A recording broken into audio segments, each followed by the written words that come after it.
Setelah sebelumnya kita membahas mengenai film pertama Kenshin Himura yang menceritakan awal kiprahnya sebagai Rurouni alias pengembara, kali ini memenuhi banyak permintaan dari kalian, kita akan rewatch film kedua dari franchise ini yang berjudul Rurouni Kenshin Kyoto Inferno. Villain yang akan dihadapi oleh Kenshin di sini akan jauh lebih berbahaya dan bahkan memiliki visi yang jauh lebih besar daripada villain Kenshin sebelumnya, yaitu Jine Udo, dan bahkan bisa dibilang lebih kuat dan lebih hebat daripada Himura Batosai ini sendiri. So, Universe, welcome to Rewatch.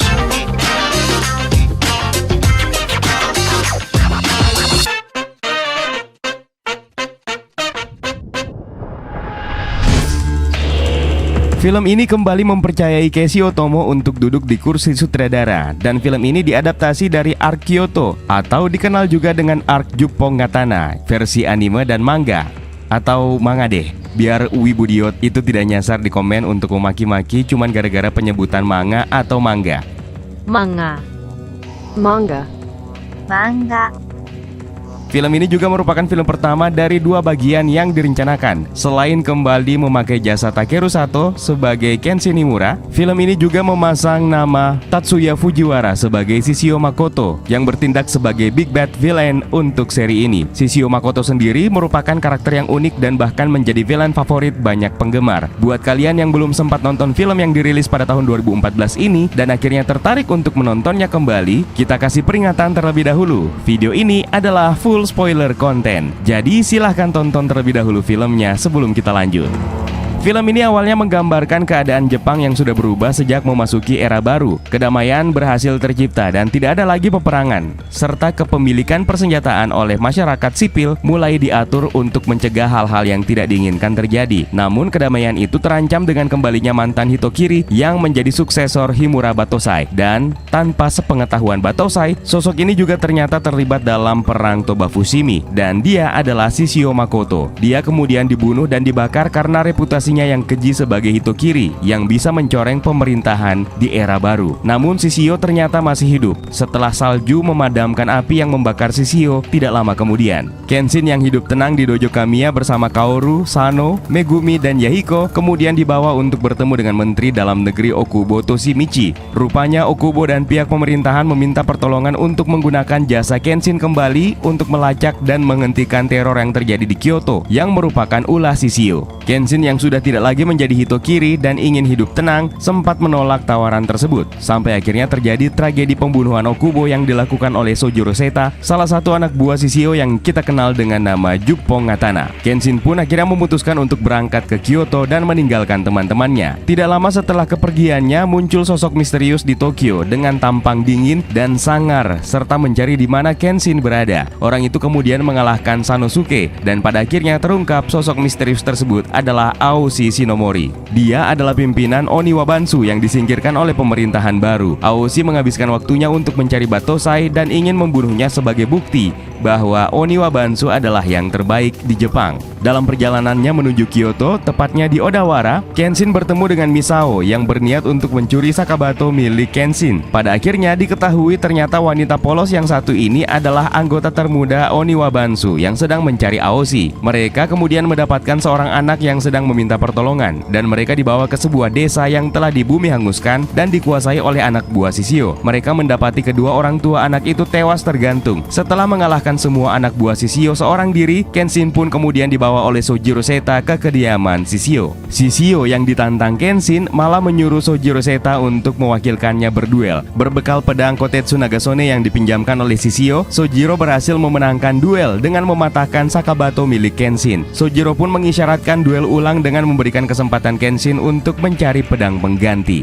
Sesampainya di Kyoto, Misao yang telah mengetahui identitas asli Kenshin sebagai Batosai menawarkan penginapan yang dikelola oleh Kashiwazaki Nenji atau pensiunan ninja yang bernama Okina. Okina pun bercerita tentang backstory dari Aoshi sebagai bagian terpenting dari Oniwa Bansu yang kini ternyata mengincar dirinya yang dia anggap sebagai orang terkuat di Jepang untuk dibunuh, sebagai pembuktian bahwa Oniwa Bansu adalah yang terkuat. Dengan bantuan Okina dan Oniwa Bansu, Kenshin mencari keberadaan pembuat Sakabato miliknya istrinya yang bernama Araisaku. Namun sayangnya Araisaku telah meninggal dan menyisakan anaknya Araiseiko sebagai pandai besi. Seiko pada awalnya menolak permintaan Kenshin untuk dibuatkan sakabato lainnya, hingga akhirnya anaknya diculik oleh salah satu Juppong Katana lainnya yang merupakan suruhan Shishio yang bernama Sawage Jocho. Seiko pun memutuskan untuk menyerahkan sakabato buatan ayahnya yang asli dan yang terakhir kepada Kenshin, dan Kenshin berhasil melumpuhkan Cho serta menyelamatkan bayi Araiseiko. Di sini juga akhirnya ketahuan bahwa Araisaku sebenarnya membuat dua sakabato, di mana yang dipegang oleh Kenshin saat ini adalah sakabato yang asli. Setelah diinterogasi oleh kepolisian, Cho akhirnya membocorkan rencana Shishio untuk membakar Kyoto di malam hari. Hajime Saito bersama pasukan kepolisian pemerintah dan Kenshin bersama Kaoru, Yahiko yang baru tiba di Kyoto dan bertemu dengan Kenshin pun akhirnya turun tangan dan mencegah pasukan Shishio untuk meruntuhkan Kyoto. Meskipun Kaoru dan Yahiko tidak disarankan untuk ikut, namun mereka tetap bersikeras ingin membantu Kenshin dan kawan-kawan. Sementara Sanosuke juga sudah berada di Kyoto dan ikut terlibat dalam peperangan ini. Sementara di sisi lain, Okina malah berduel dengan mantan muridnya Aoshi yang juga tiba di Kyoto setelah mendengarkan kabar bahwa Okina menampung seseorang yang memiliki ciri-ciri yang sama dengan Battosai. Duel ini pun sebenarnya dimaksudkan untuk mencegah Aoshi mengganggu konsentrasi Kenshin dan kawan-kawan dalam pertempuran melawan pasukan Shishio di Kyoto. Okina pun kalah di depan mata Misao yang baru saja tiba. Kenshin dan Saito kemudian menyadari bahwa Kyoto Inferno ini sebenarnya merupakan pengalihan perhatian, di mana tujuan Shishio yang sebenarnya adalah untuk menundukkan Tokyo. Kenshin yang tidak lama setelahnya menemukan Kaoru diculik oleh Sojiro pun mengejar dan menemukan kapal milik Shishio. Sayangnya duel yang kita harapkan antara Shishio dan Kenshin tidak terjadi karena Kenshin lebih memilih untuk melompat ke laut mencari Kaoru yang sebelumnya ditendang oleh Hoji Sadojima. Kenshin yang tidak berhasil menemukan Kaoru pun akhirnya terdampar tidak sadarkan diri di sebuah pantai dan ditemukan oleh seorang pria misterius. Ini adalah ending yang sangat mengejutkan dan penuh dengan teka-teki, di mana kita akhirnya bisa melihat sosok yang penting sekali dalam hidup Kenshin Himura. Film kedua ini bisa dibilang jauh lebih baik dibandingkan dengan film pertamanya yang dirilis 2 tahun sebelumnya, dengan kompleksitas alur cerita dan ending yang benar-benar menggantung dan mengharuskan penonton untuk melihat kelanjutan yang berjudul Rurouni Kenshin The Legend Ends. Tapi poin penting dari film ini adalah keakuratan penggambaran karakter dan beberapa adaptasi plot cerita yang memang tidak menghilangkan kesakralan versi anime maupun manganya. Karakter yang sangat komik akurat ini benar-benar membantu kita para penonton untuk tidak kebingungan menebak-nebak siapa mereka, seperti Cho Sawagejo, Aoshi Shinomori, sampai Sojiro Seta, dan juga Shishio Makoto sendiri. Aspek inilah yang kemudian menjadi pembeda film live action Rurouni Kenshin ini dengan film adaptasi manga dan anime lainnya, terutama yang paling disorot dan paling dibenci adalah live action Dragon Ball.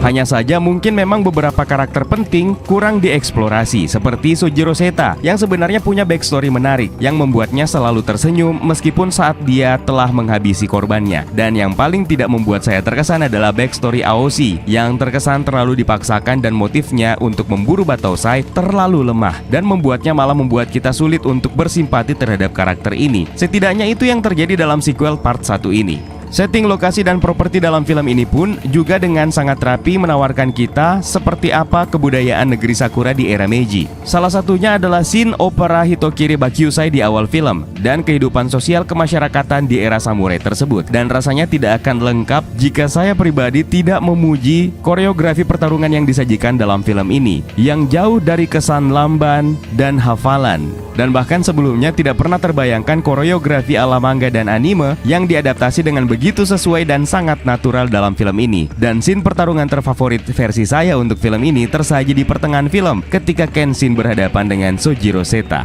Sangat salut buat koreografer laga untuk film ini, Kenji Tanigaki, yang mampu menangkap dan menerapkan ilmu yang ditimba dari Donnie Yen. Untuk kualitas acting, Ryunosuke Kamiki berhasil mencuri perhatian dengan memerankan karakter Sojiro Seta yang sangat kalem, innocent, padahal dia sebenarnya adalah seorang assassin. Scene ketika dimana dia membunuh Okubo merupakan scene yang benar-benar sangat mirip dengan versi animenya.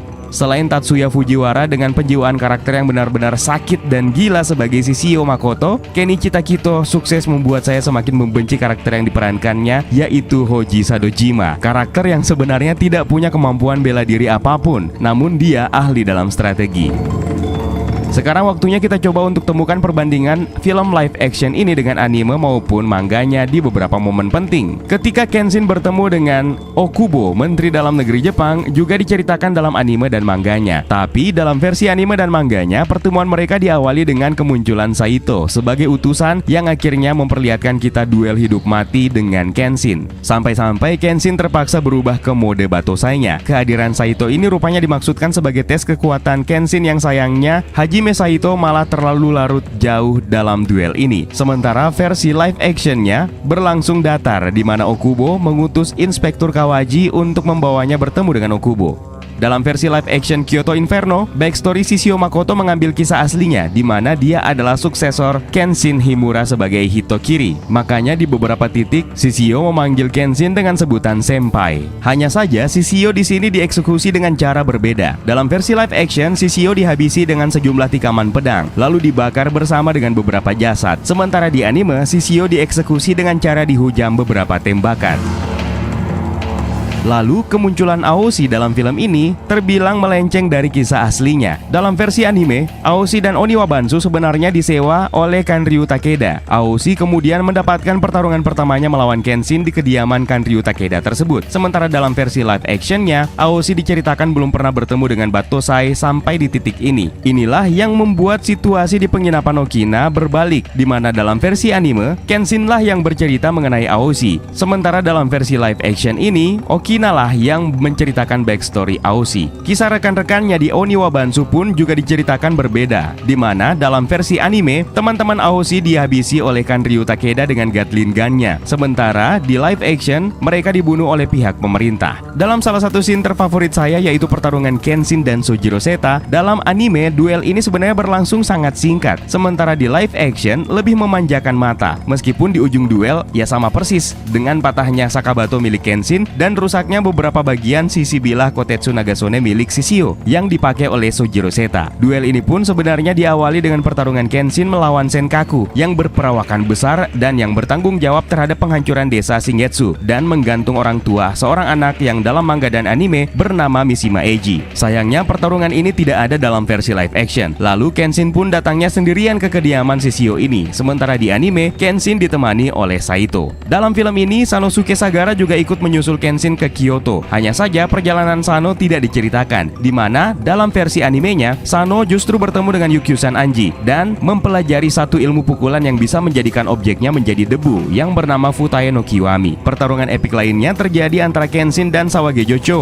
Hanya saja di sini kita tidak bisa melihat Cho menggunakan Hakujin atau pedang yang sangat panjang dan elastis yang membuatnya mirip seperti cambuk. Dia hanya menggunakan Renbato untuk melawan Kenshin di live action ini. Di scene terakhir, Sojiro menculik Kaoru dan memancing Kenshin untuk mengikutinya menuju kapal perang milik Shishio, dan Kaoru yang ditendang oleh Hoji hingga terjatuh ke laut dan membuat Kenshin melompat untuk mencarinya merupakan scene orisinil yang tidak diceritakan di anime maupun mangganya. Sementara scene yang membuat kita excited di bagian akhir yaitu ketika Kenshin diselamatkan oleh seseorang yang sangat penting dalam karir dan hidup Kenshin, yaitu Hiko Seijuro. Pertemuan ini tentu saja merupakan scene berharga untuk part selanjutnya di film ini. Berbeda dengan versi aslinya yang tidak pernah ada penyelamatan seperti ini yang dilakukan oleh Hiko Seijuro.